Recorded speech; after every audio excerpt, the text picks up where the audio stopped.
So, hello everyone.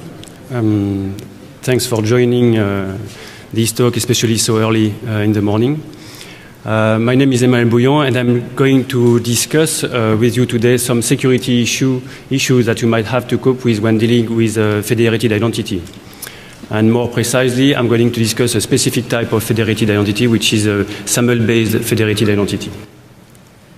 So first, I'm an InfoSec guy, and more importantly, everything that I'm going to say today expresses only my own views, and especially do not involve any of my previous, current, and future employers. And everything is provided for educational purpose only.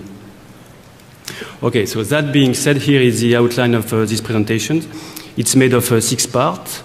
First, an introduction, what is it about and why should we care? In the second part, I'm going to discuss what is the problem we are trying to solve and how have we been doing it up to now. And then in the third part, I'm going to introduce some, not all, but some of the standards and specifications around the federated entity area. And I'm just going to give the minimum material so that everybody will have in mind what is needed to take the most of the rest of the presentation. And the rest of the presentation is going to be made of 2 parts. One is how can we adapt classical web application scanner in order to have them to better cope with the SAML-based, SAML-protected web applications. And in this part, I'm going to illustrate how the type of results that these kind of tools can provide. And in the last part, I'm going to present and to discuss some security considerations and issues that we need to have in mind prior considering joining or creating such a federation. And finally, a conclusion. So let's get started. So SAML stands for Security Assertion Markup Language, and this talk is about SAML token and claims-based identity and access management. So I'm going to take a radically low-level approach of this protocol. That means I'm not going to discuss the API provided to developers in order to implement this kind of protocol. Maybe you're familiar with the Windows Identity Foundation API, which is the .NET API that allows developers to somehow transparently integrate SAML protocols in their applications. So I'm not going to use this kind of level of abstraction, but I'm just going to look at the lowest level of those protocols. And also, this presentation is not about a consistent and formal study of every involved standards. I'm just going to cursorily introduce 2 of them, but you'll see that that's enough to get some interesting results. So basically, the approach that I've been using is some sort of standards reverse engineering. Basically, find vulnerabilities and then go back into the specification and see why something got wrong. So what are going to be the takeaways of this presentation? First, adapted tools in order to have classical web application scanners to better cope with SAML-protected web applications. Then I'm going to demonstrate an assumption, which is that involved standards can be read as an attempt to circumvent the same origin policy. I'm going to show a demonstration about that. And finally, some important security considerations that you might have in mind before joining or creating such a federation. So why should you care? The thing is that the protocol and specification I'm going to discuss in this presentation are getting more and more prevalent. Actually, many influential major industrial players are currently pursuing the development of SAML-based protocol to achieve federated identity management. And also, it's support of federations that makes SAML particularly suitable for cloud deployment, and that's why it's getting ubiquitous. So whether you like it or not, it's coming your way. And the last point is that depending on the context of deployment you're considering, being it business to business, banking, government for, let's say, tax payment, for instance, this kind of deployment and the associated security issues might entail some very thorny contractual, legal, and even privacy issues. That's why it's important to take care of that. So now, where do we come from?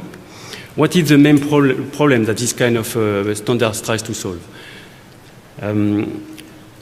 Let's say that the single sign-on solution or issue within a single domain has been solved now for a while. So initial solution for this single sign-on problem in a single domain were very efficient from an administrator point of view, but maybe not that satisfactory from a security point of view. Maybe some of you still have in mind the Sun Yellow Page solutions and the NIS system, for instance. So that was very interesting from an administrator point of view, but maybe not that interesting from a security point of view. So, but today, this problem has been solved by more robust protocols like Kerberos, for instance. Kerberos is a protocol you use very commonly to solve the single sign-on issue within a single domain. Typically, that's what you're using if you're using Active Directory environment. The thing is that now we need to solve this single sign-on solution, but between organizations, between different domains. And that's typically what SAML tries to solve. So the goal is to have a user and administrator-friendly cross-organization boundaries single sign-on. So here I'm going to focus on web applications. So that needs to be secure, scalable, easy to manage, and ideally taking care of privacy and anonymity issues. So this problem is not new, and of course previous solutions has already been deployed. Usually these solutions rely either on duplicating user accounts more or less intelligently, or by establishing trust relationships between security domains, typically Kerberos trust relationships between Active Directory domains, be it unilateral or bidirectional trust relationships. And of course, these type of solutions come up with some drawbacks, and that's this kind of drawbacks that SAML tries to solve and to tackle. And also regarding the problem of privacy and anonymity, some previous standards have been defined but never really been deployed nor widely adopted. So what do we need to know about federated identity standards? So in this party, I'm just going to give a very, very high-level view of some of the involved standards around federated identity. So here you have a diagram that shows the complete ecosystems of specification around federated identity. As you can see, they are quite numerous, and most of them are supported by an organization called OASIS, the OASIS Consortium, which OASIS stands for Organization for the Advancement of Structured Information Standards. So I'm not going to discuss all of them, but just to introduce two of them. So first, the SAML specification, which in fact it's a set of specification in itself.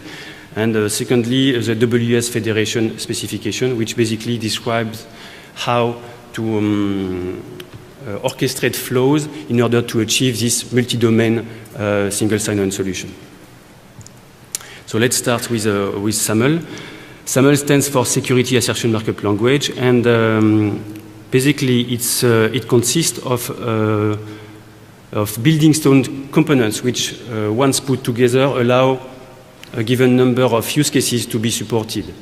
And these components primarily allow the transfer of identity information like authorization, attributes, and so forth between autonomous organizations that have an established trust relationship. That's the primary goal of SAML. And there is also something you need to know if you start looking at this kind of specification and document. That's the fact that there are some terms which have a specific definition in this context, so it's better to know their definition. So basically you have SAML assertions, SAML protocol, bindings, and profile. So SAML assertions, I'm going to go back to that later, but typically it's a signed XML document which contains statements about a principal, a user, for instance, that a given asserting party claims to be true. SAML protocol are basically the description of request and response that are needed in order to obtain or to submit a SAML assertion. And SAML bindings are the mapping between SAML protocols and other layer of transport protocol. Like typically you have bindings for SAML and SOAP. You have the HTTP redirect binding and the HTTP post binding. And finally, you have what they called SAML profiles, which basically is the combination of assertions, protocol, and bindings in order to support a given number of use cases or federated scenarios. So within the standard, there are several profiles defined, like the web browser SSO profile or the single logout profile. I'm just going to mention two of them during this talk. First, the web browser SSO profile, because that's really the most common use case, the most widely used use case regarding SAML specification. And the second one is identity provider discoverability profile. I'm going to mention this one because actually it is prone to some security issue.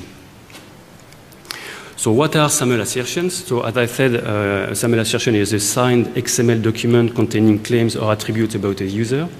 So, and it's a set of claims contained in a SAML assertions that define the identity in regard to the what we call the relying parties. That means, let's say, the web application. So, and what you need to have in mind also is that these claims do not need to be distinctive for this user. It doesn't have to be a login name, for instance, or something like that. It can just be a statement like, yes, this user has paid its monthly fee for the public library, or yes, this user is over 21. So here is how it looks like. So it's with no surprise, it's a signed XML document which follows the XML digital signature standard. So you get information regarding the issuer, regarding the signature, how it has been computed, etc. You get information about the subject, and more interestingly, you get information about the attributes contained within this SAML assertion. And typically in the enterprise use case, these attributes are obtained from an enterprise directory. That can be a group membership, yes, this user has this role in my organization, or yes, this user has this email address in my organization. And as you can see above, there is also some specific attributes that can be of interest, like the audience attribute. So the audience attribute is basically the statement that says for which relying party this SAML assertion has been made of. So that's interesting because that allows to prevent some SAML reuse attack. But for this to be effective, it needs to be taken into account by the relying party side of the implementation. And as we'll see later, it's not always the case. So implementation do not verify that. And that's obviously a security issue. So how is SAML used? SAML is standard-based, so widely supported and supposedly interoperable between implementations. And the underlying standards include XML encryption, XML digital signatures, and X509 for certificates. It heavily relies on HTTP for conveying the SAML assertion through the network, so that easily goes through firewall. There are several or types of deployment. It can be deployed in a local network. It doesn't have to be in a federated environment. It supports branch offices deployment. It allows remote users to access the corporate network. But also, and more importantly, it supports federation and the federated scenario, and that's I'm going to discuss that more into more detail later. And so basically, the idea is to have a nice, neat cross-domain single sign-on solution, so that users, our beloved users, are happy with their experience. So how does it work? Here, I'm going to focus on the web browser SSO profile. Basically, it's a 4-steps process. First, you have your user who requests access to a claims-aware web application, and as this request do not contain any SAML assertion, the web application is going to redirect the web browser to the user's identity provider using the HTTP error code 302. And at this point, the user's identity provider is going to authenticate the user one way or another. We don't have to know the type of authentication that's going to be used at that point. It can be providing a login password or just using the corporate single sign-on solution, typically Kerberos-based. So once the identity provider has authenticated the user, then the identity provider is going to build a claim with appropriate attributes inside and sign it, and send it back to the user's browser with an HTTP post form with an auto-submit request to the web application. So that's how it's going to be transparently, this SAML, the assertion is going to be transparently sent back to the web application. And as this web application is claims aware, it's going to grant access to this user according to what is inside the claim, the SAML assertion. And that's how you achieve the single sign-on solution. So our users are happy with that. And that's really interesting from an administrator and developer point of view. Because in fact, from the web application side, you don't have to know and to deal with what kind of authentication mechanism has been used. So the corporate environment can completely change the way users are authenticated. The code of the web application still remains the same. And that's what makes it really interesting from a developer point of view. So now you could say, so what? Because indeed, okay, we have a single sign-on solution for web applications, but actually there are other ways to achieve that. Typically, you can use SPNIGO over GSS API with either Kerberos or NTLM as a security underlying party. So you could say, okay, why bother about that? So the main, actually the main idea for that is that it supports federation, that is the sharing of identity between domains, what they called in the specification the multi-domain SSO issue. It also supports delegation, that's the maintenance of identity to backend services. And also it provides an enhanced access control, which we call role-based access control. It's a very it provides a finer granularity regarding how you can provide access control to your web applications. And so that's it for SAML. So the second standard I wanted to introduce here is the WS Federation standard. So WS Federation is an approved OSI specification that defines mechanism to allow different security realisms to federate. So what does it mean? Basically, access to resources managed in one realm can be provided to users or principals whose identities and attributes are managed in other realms. So that's how you guarantee the fact that users management stays on the side of their own authoritative domain. You don't have to bother about users management of the other domain. So that's why it's really interesting. And also it includes mechanism for brokering of identity, attribute, and authentication between realms. And in this document, in this specification, the last chapter is about security considerations. So it's a very small chapter, it's 1 page. And the last bullet of this chapter is about compromised services. And I'm mentioning it here because I'm going to get back to that later and see how this kind of consideration might really be an issue depending on the type of deployment you're considering. So here is basically how it works. So it's a very simple use case. So it starts by having your web browser, your client connected to web application. As you don't provide any claim to this web application, it's going to redirect you to its own identity provider. At that point, the target domain identity provider is going to redirect the browser to the user's identity provider. At that point, the user's identity provider is going to authenticate one way or another the user. And if once authenticated, the identity provider is going to retrieve some attribute, typically from an enterprise directory, build a claim, sign it, and send it back to the browser using a post redirect to be sent back to the identity provider of the web application.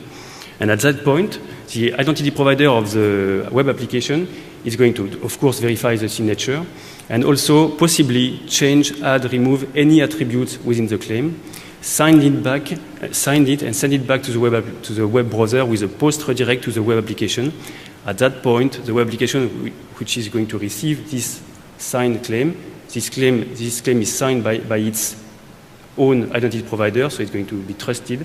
And according to attributes contained in this claim, it's going to grant access to its resources.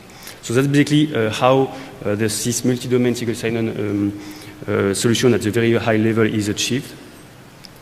And just to be complete, just be aware that there are, okay, I've just introduced a very simplest use case, but there are more complex architecture supported by the standard and the specification, and like typically what they call the procured federations model, which basically is when you have a centralized identity provider which is trusted by many others. And also, please be aware that users can have several identity providers depending on its context, and that's in some sort the users can have several identities and doesn't only have to trust one identity provider. So that's it about the introduction of the standards. Just to be complete, I've just added a list of what I consider as important security study, previous security study on that domain. So some security issue has already been discovered regarding SAML. So either regarding SAML standards themselves or regarding some of SAML implementations. So now that's where things are getting interesting. When you look at within the complete documentation of OASIS regarding SAML, there is one document called the SAML Technical Overview. So it's still a draft, but basically that's in the document where they explain all the rationale behind SAML. And what is really interesting at that point is that the really main driver, and that's how it is written in the document, the main driver for SAML is the limitations of browser cookies. And it's written like that. Typically, browser cookies are never transmitted over DNS domain. And basically, when you read that, you have the feeling that they consider that's quite sad. And SAML solves this problem. So, of course, the multi-domain single sign-on solution is a relevant and a legitimate issue to be solved. But on the other hand, if browser cookies do not fly between DNS domain, there are good reasons for that. And basically, it's part of the same origin policy. So from a security point of view, what I mean here is that we could read that as, okay, SOAP sucks, let's build a workaround. So from a security point of view, there are these kind of consideration or of rationale has a great potential for security issues. So the question is it a fail or not? Typically, can a bad guy steal cookies? So I'm going to provide the response later, so you need to be patient. To conclude with this part, just a few words regarding implementation security. Typically for implementations I've been looking at, like ADFS, Shibboleth, or Simple SAML PHP, there are some good aspects, like the fact that by default tokens are encrypted, and by default also replay attacks are properly addressed. So you might also meet some problem regarding the compliance with the standards, like the fact that unsigned logout request gets accepted, or the fact that the targeting audience attribute is not verified. And finally, you also have some implementations which have some vulnerability, and I'm going to demonstrate two of them: an open redirection vulnerability and a cookie leak or a cookie theft within one implementation. So. Before that, I'm just going to explain how to adapt our classical web application scanners in order to have them to properly cope with SAML-protected web applications. So, regarding our toolset, I think that these considerations have already been mentioned this morning by the presentation of related to SOAP and how to adapt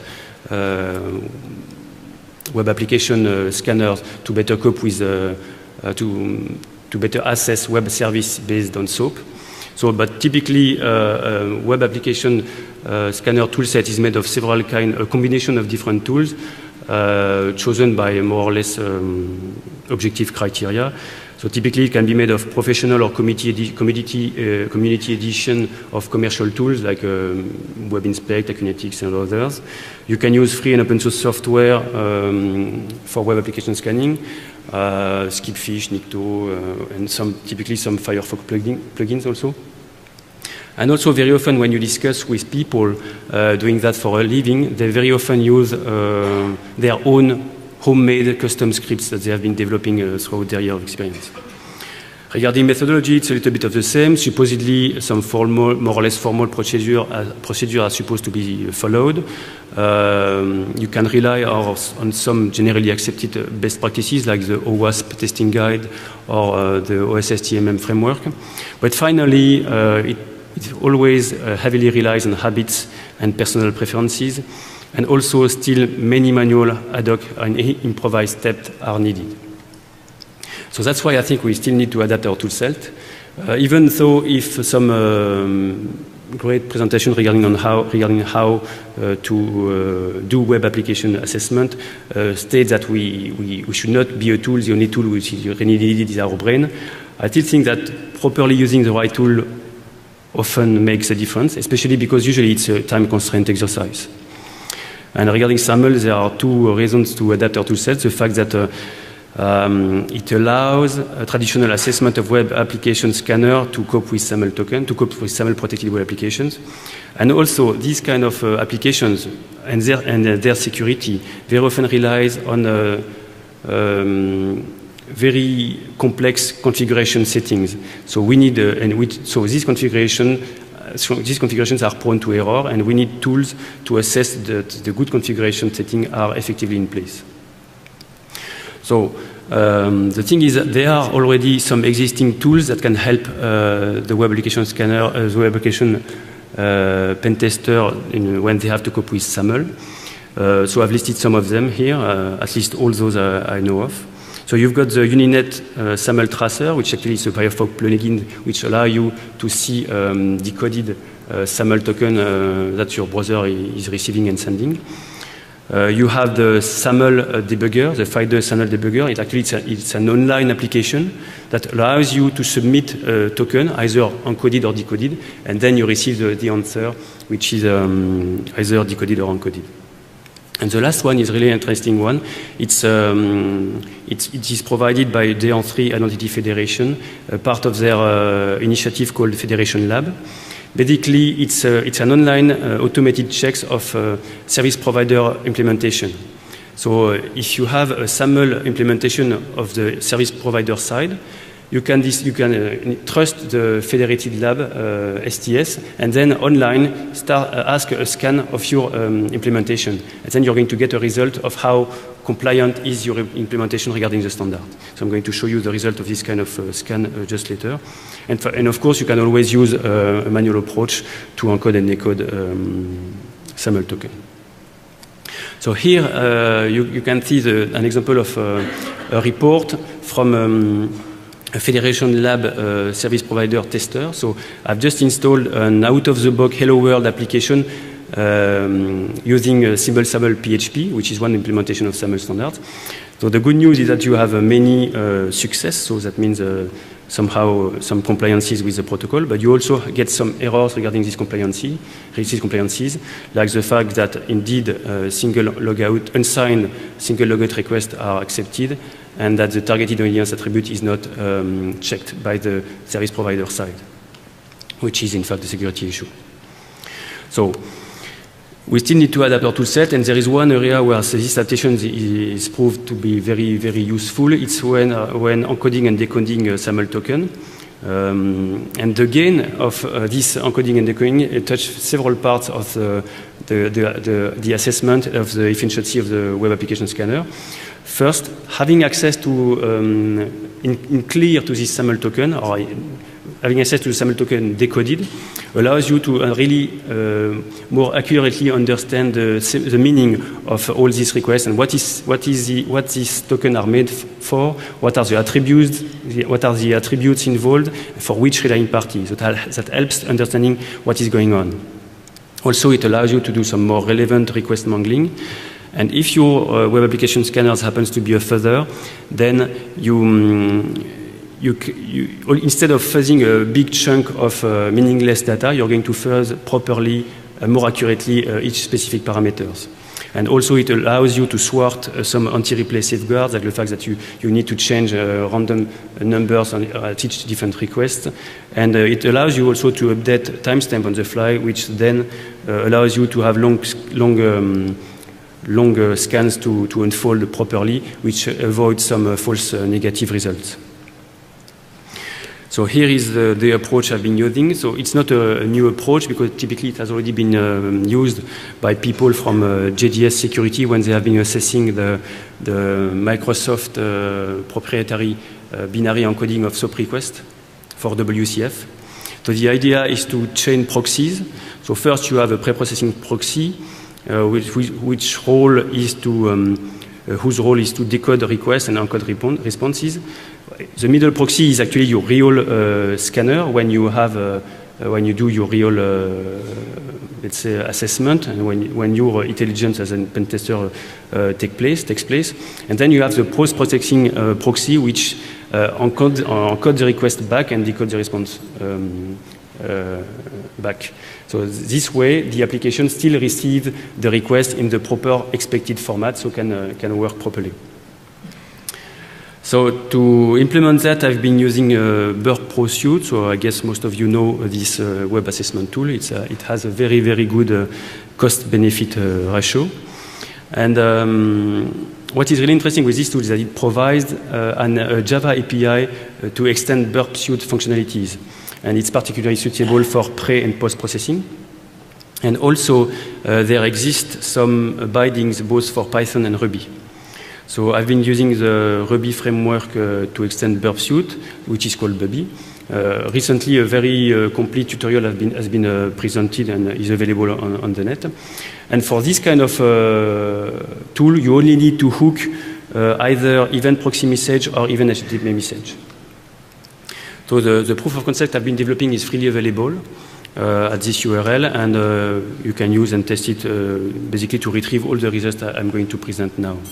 So I'm not going to discuss the code itself, just going to show you how it looks like.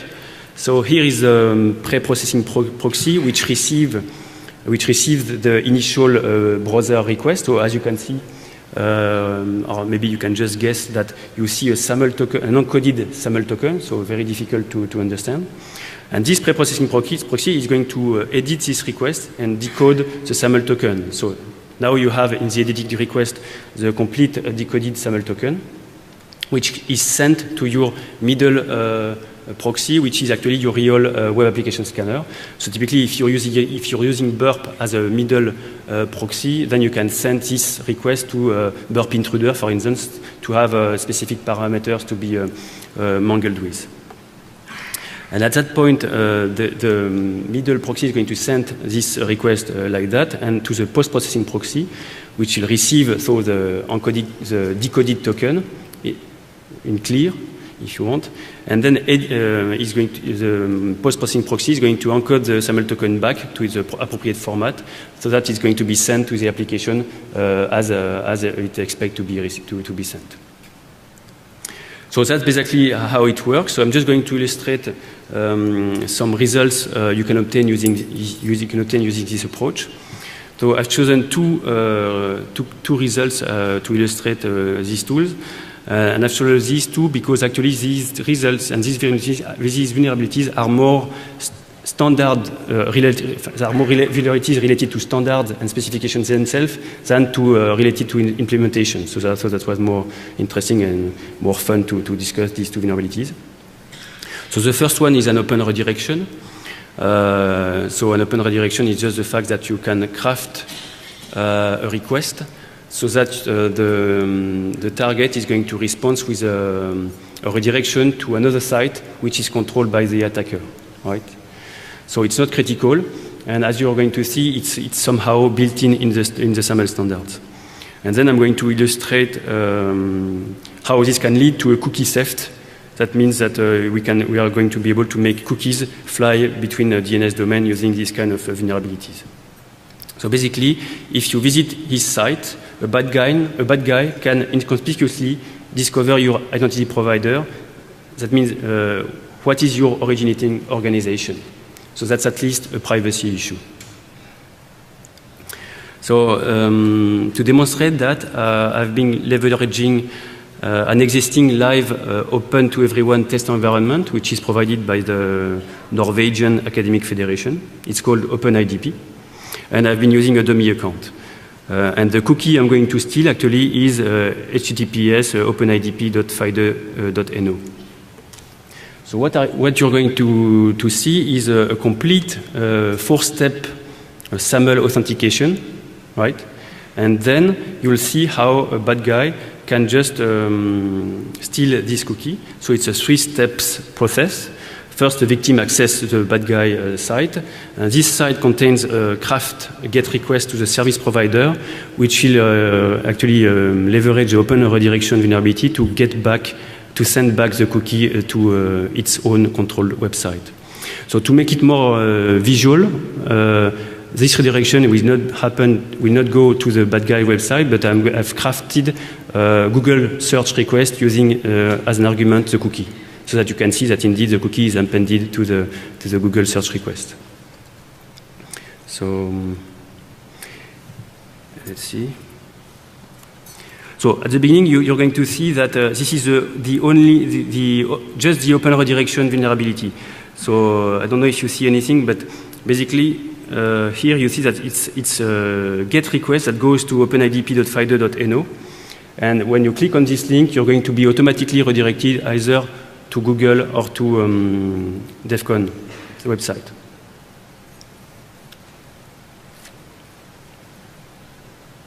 So that's a Google redirection. Then you have the same thing with, so this request goes to OpenIDP and gets redirected to DEF CON. So that's just the open redirection vulnerability, so nothing very critical. But then, let's imagine that your user is connecting to a service provider that uses SAML and OpenIDP as its identity provider. So here, this is the relying party, which is called veryopenid.net. I choose my identity provider. Then automatically, I get redirected to my identity provider. I need to authenticate, so here by using a login password.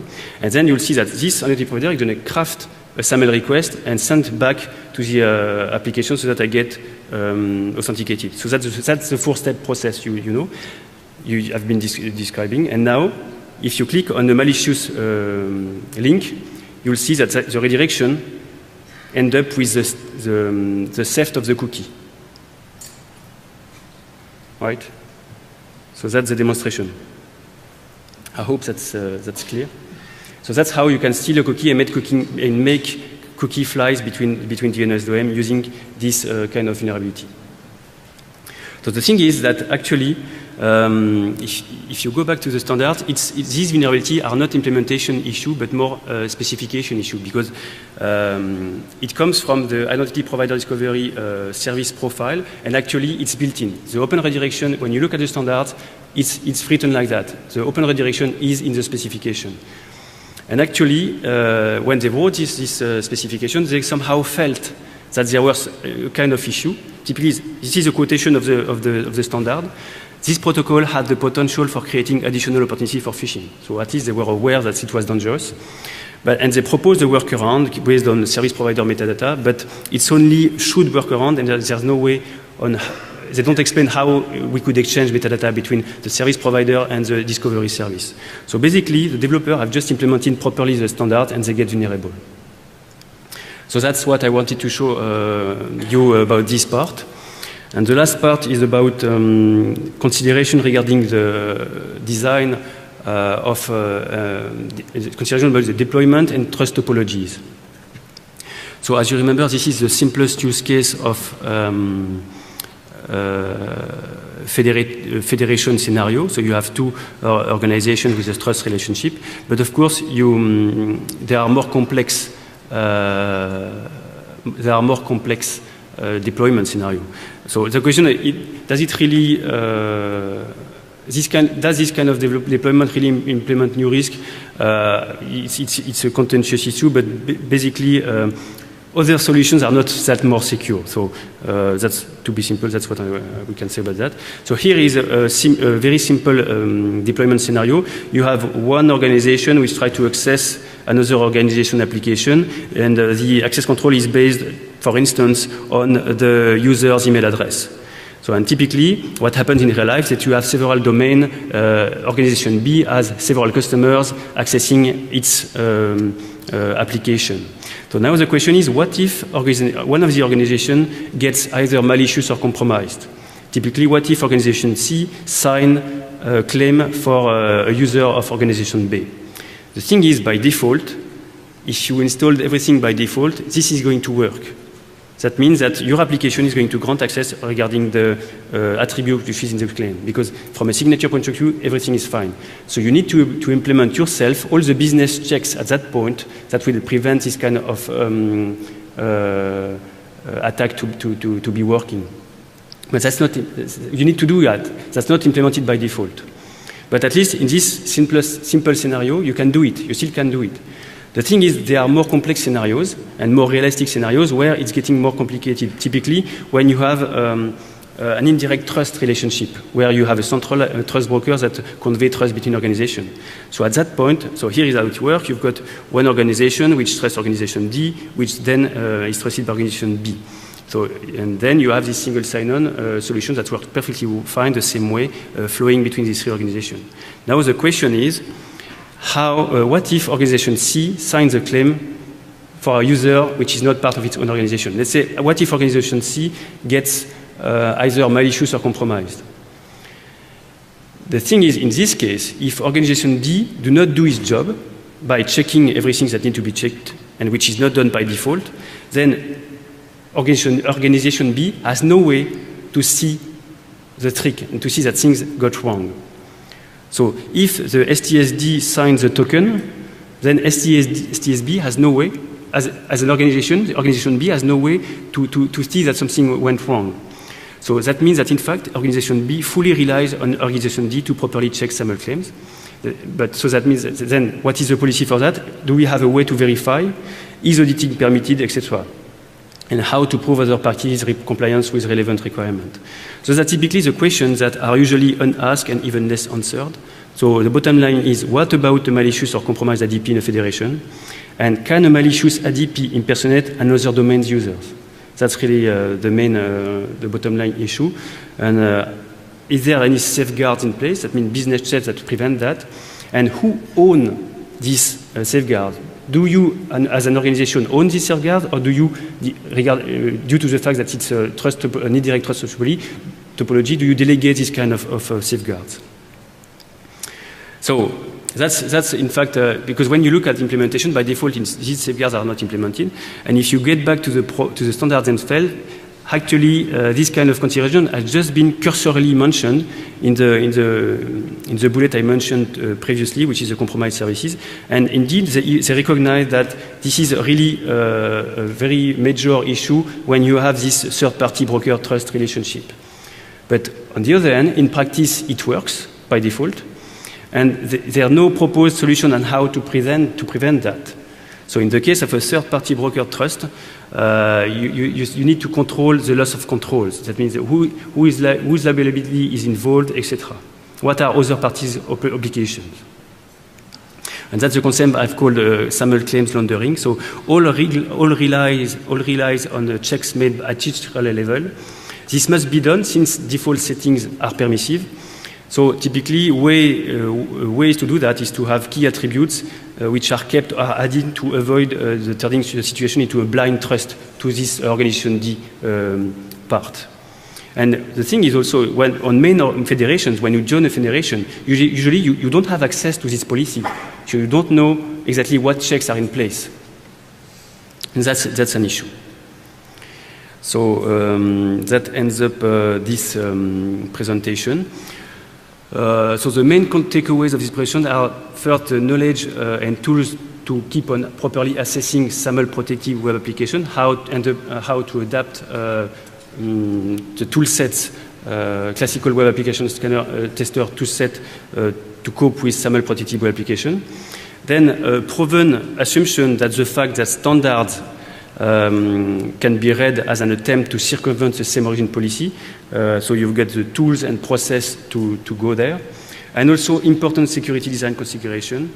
The thing is that without taking care, insecurity by design is possible. And typically when you have a cross-domain trust relationship with Active Directory, for instance, if one domain gets compromised, this domain cannot impersonate other domains users. Whereas with a SAML indirect trust implementation, it's possible by default. So you need to take care of that. With SAML with SAML-based cross-domain SSO, by default, this kind of situation will occur. Of course, this approach applies to other forms of delegation, of a federation. In this field, developers and marketers are ahead of security guys, so yet default security settings are not secure. So the make it working approach might lead to insecure deployment, and that's why we need to keep up with this kind of protocol to avoid big deployment security failure and post-mortemly discover that there has been an issue. So we need to get acquainted with the involved protocols to properly assess the design and the deployment of such a federation, and also adapt our tool set, because probably bad guys will. And very probably also that would be helpful to have better guidance or improved standards on how to protect, to avoid this kind of issue, because today it really relies on diligent administrators and developers to implement these checks. But if we had a common way to solve this kind of issue, then even in terms of assessing, it could be far more easier. I guess that's all I have for today. So I'd like also to thank one of my great colleagues, which is called Rui Fisk, for his great help and extensive knowledge on SAML. And if you have any question, I can try answering them now, or I will be in room 2 Q&A. Thanks a lot for your attention. And in the last part, I'm going to present and to discuss some security considerations and issues that we need to have in mind prior considering joining or creating such a federation. And finally, a conclusion. So let's get started. So SAML stands for Security Assertion Markup Language, and this talk is about SAML token and claims-based identity and access management. So I'm going to take a radically low-level approach of this protocol. That means I'm not going to discuss the API provided to developers in order to implement this kind of protocol. Maybe you're familiar with Windows Identity Foundation API, which is the .NET API that allows developers to somehow transparently integrate SAML protocols in their applications. So I'm not going to use this kind of level of abstraction. But I'm just going to look at the lowest level of those protocols. And also, this presentation is not about a consistent and formal study of every involved standards. I'm just going to cursorily introduce 2 of them, but you'll see that that's enough to get some interesting results. So basically, the approach I've been using is some sort of standards reverse engineering. Basically, find vulnerabilities and then go back into the specification and see why something got wrong. So what are going to be the takeaways of this presentation? First, adapted tools in order to have classical web application scanners to better cope with SAML protected web applications. Then I'm going to demonstrate an assumption, which is that involved standards can be read as an attempt to circumvent the same origin policy. I'm going to show a demonstration about that. And finally, some important security considerations that you might have in mind before joining or creating such a federation. So why should you care? The thing is that the protocol and specification I'm going to discuss in this presentation are getting more and more prevalent. Actually, many influential major industrial players are currently pursuing the development of SAML-based protocol to achieve federated identity management. And also, it's support of the federation that makes SAML particularly suitable for cloud deployment, and that's why it's getting ubiquitous. So whether you like it or not, it's coming your way. And the last point is that depending on the context of deployment you're considering, being it business to business, banking, government for, let's say, tax payment, for instance, this kind of deployment and the associated security issues might entail some very thorny contractual, legal, and even privacy issues. That's why it's important to take care of that. So now, where do we come from? What is the main problem that this kind of standards tries to solve? let's say that the single sign-on solution or issue within a single domain has been solved now for a while. So initial solution for this single sign-on problem in a single domain were very efficient from an administrator point of view, but maybe not that satisfactory from a security point of view. Maybe some of you still have in mind the Sun Yellow Page solutions and the NIS system, for instance. So that was very interesting from an administrator point of view, but maybe not that interesting from a security point of view. So, but today, this problem has been solved by more robust protocols like Kerberos, for instance. Kerberos is a protocol you use very commonly to solve the single sign-on issue within a single domain. Typically, that's what you're using if you're using Active Directory environment. The thing is that now we need to solve this single sign-on solution, but between organizations, between different domains. And that's typically what SAML tries to solve. So the goal is to have a user and administrator-friendly cross-organization boundaries single sign-on. So here I'm going to focus on web applications. So that needs to be secure, scalable, easy to manage, and ideally taking care of privacy and anonymity issues. So this problem is not new, and of course previous solutions has already been deployed. Usually these solutions rely either on duplicating user accounts more or less intelligently, or by establishing trust relationships between security domains, typically Kerberos trust relationships between Active Directory domains, be it unilateral or bidirectional trust relationships. And of course, these type of solutions come up with some drawbacks, and that's this kind of drawbacks that SAML tries to solve and to tackle. And also regarding the problem of privacy and anonymity, some previous standards have been defined but never really been deployed nor widely adopted.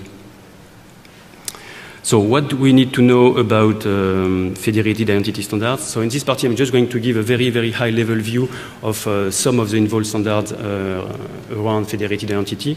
So here you have a diagram that shows the complete ecosystems of specification around federated identity.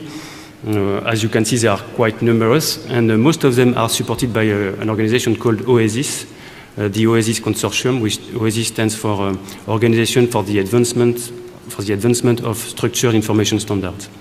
So I'm not going to discuss all of them, but just to introduce two of them.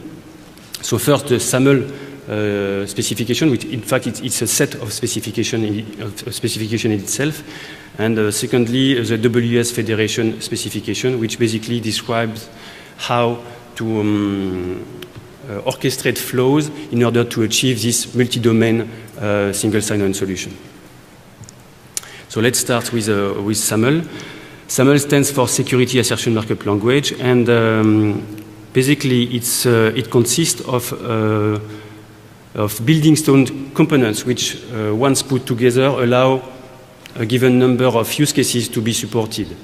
And these components primarily allow the transfer of identity information like authorization, attributes, and so forth between autonomous organizations that have an established trust relationship. That's the primary goal of SAML. And there is also something you need to know if you start looking at this kind of specification and document.